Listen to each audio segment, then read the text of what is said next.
About the middle of the 9th century, Harald Harfager, or the Fair-Haired, came to the throne of Norway. He was a young and handsome prince, endowed with great energy of will and many personal attractions. It is related that he fell in love with a beautiful princess.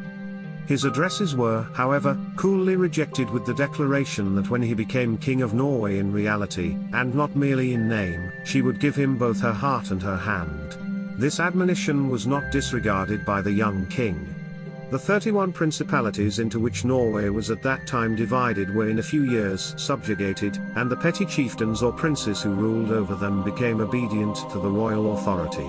The despotic rule, however, of the king was so irritating and oppressive that many of them sought homes of greater freedom in the inhospitable islands of the northern seas. About the year 985 a young, enterprising, and prosperous navigator, who had been accustomed to carry on a trade between Iceland and Norway, on returning from the latter in the summer of the year, found that his father had left Iceland some time before his arrival, to join a new colony which had been then recently planted in Greenland. This young merchant, who bore the name of Bjarni, disappointed at not finding his father in Iceland, determined to proceed on and pass the coming winter with him at the new colony in Greenland. This intrepid navigator accordingly set sail in his ship, with a small number of men, in an unknown and untried sea, guided in his course only by the sun, moon, and other heavenly bodies. After sailing 3 days they entirely lost sight of land.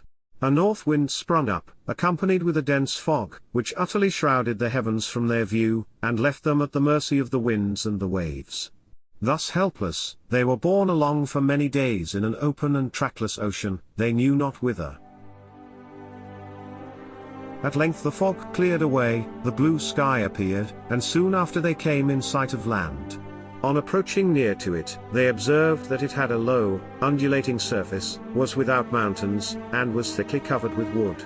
It was obviously not the Greenland for which they were searching. Bearing away and leaving the land on the west, after sailing 2 days, they again came in sight of land. This was likewise flat and well wooded, but could not be Greenland, as that had been described to them as having very high snow-capped hills.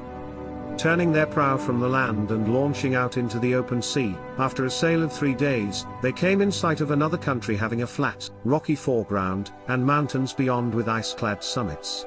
This was unlike Greenland as it had been described to them. They did not even lower their sails. They, however, subsequently found it to be an island. Continuing on their course, after sailing 4 days they came to Greenland, where Bjarni found his father, with whom he made his permanent abode. This accidental discovery of lands hitherto unknown, and farther west than Greenland, and differing in important features from any countries with which they were familiar, awakened a very deep interest wherever the story was rehearsed. Bjarni was criticized, and blamed for not having made a thorough exploration and for bringing back such a meager account of what he had seen. But while these discoveries were the frequent subject of conversation, both in Norway and in the colonies of Iceland and Greenland, it was not until 15 years had elapsed that any serious attempt was made to verify the statement of Bjarni, or to secure any advantages from what he had discovered. About the year 1000, Leif, the son of Erik, an early colonist of Greenland, determined to conduct an expedition in search of the new lands which had been seen on the accidental voyage of Bjarni.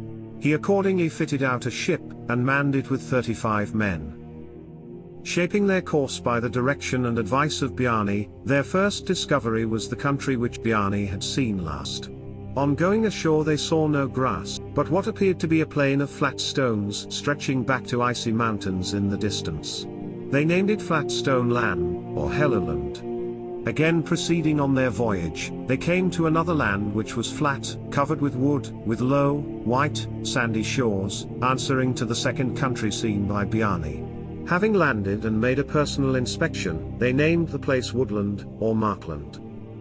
Sailing once more into the open sea with a northeast wind, at the end of 2 days they came to a third country, answering to that which Bjarni had first seen. They landed upon an island situated at the mouth of a river. They left their ship in a sound between the island and the river. The water was shallow, and the receding tide soon left their ship on the beach.